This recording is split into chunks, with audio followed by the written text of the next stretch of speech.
Uwaga, strefa niebezpieczna. Dziś niebezpiecznie było w całej Łodzi. Rano nad naszym miastem przeszła najsilniejsza nawałnica od kilkunastu lat. Takie obrazy ujrzeli dzisiejszego ranka łodzianie. Nawałnica spowodowała wiele szkód, m.in. zniszczone samochody, zalane ulice i posesje, zerwane dachy oraz brak prądu. Bardzo ucierpiała komunikacja miejska. Ponad 20 tramwajów zostało zatrzymanych. W wielu miejscach tramwaje oraz autobusy nie jeździły wcale. Dziś o godzinie 11:30 w siedzibie Wydziału Zarządzania Kryzysowego i Bezpieczeństwa Urzędu Miasta Łodzi zorganizowana została konferencja prasowa, na której został przedstawiony wstępny raport po porannej nawałnicy. Myślę, że mieszkańcy Łodzi, nawet ci dosyć dojrzali wiekiem, nie pamiętają takiej nawałnicy, która przeszła dzisiaj praktycznie nad ranem nad naszym miastem i nad centralnymi częściami Polski. Faktycznie Łódź ucierpiała bardzo. Nie ma co obijać bawełnę.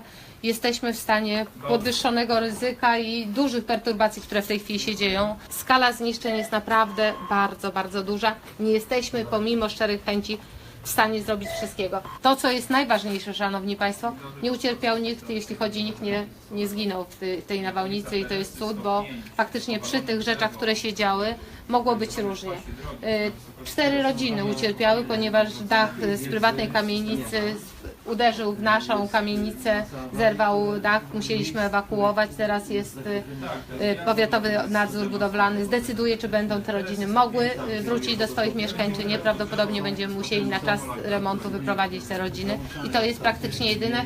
Ucierpiał również jeden mężczyzna, na którego upadł konar i jest w tej chwili udzielana jest mu pomoc medyczna, ale nie grozi w żadnej mierze jemu życiu niebezpieczeństwo, w związku z czym to jest najważniejszy komunikat, że nikt nie ucierpiał, bo tak naprawdę życie ludzkie jest bezcenne. Najwięcej zgłoszeń przyjęto z terenu Śródmieścia, Nawrot, Sienkiewicza, Bałut, Teofilowa i Redkini. Najbardziej dotknięta została północna część miasta, m.in. Bałuty, Polesie, Teofilów i Radogoszcz. Bardzo dużo ucierpiały niestety łódzkie parki, ucierpiał ogród zoologiczny, bardzo dużo mamy wiatrołomów w ogrodzie zoologicznym, będą trwały skutki teraz usuwania tego. Na szczęście nie ucierpiały żadne ze zwierząt, więc tutaj też jest bezpiecznie. Natomiast w dniu dzisiejszym ani zoo, ani ogród botaniczny nie będą czynne dla zwiedzających, w związku z czym przepraszamy najmocniej. Niestety to nie koniec gwałtownych nawałnic. Następnej możemy spodziewać się jutro, podobnie jak dziś nad ranem. Za kilkanaście godzin może nad ranem przyjść druga taka burza.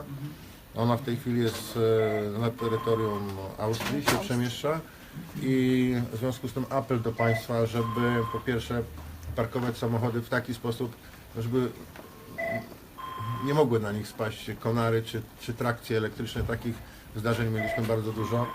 Pousuwać z balkonów rzeczy, które mogą przez wiatr zostać zmuchnięte i polecieć na dół, czy zniszczyć mienie lub kogoś tam uderzyć.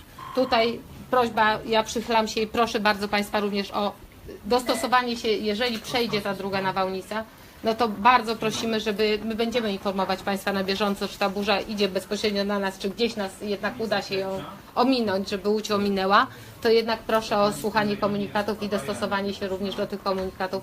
Będziemy Państwa informować na bieżąco.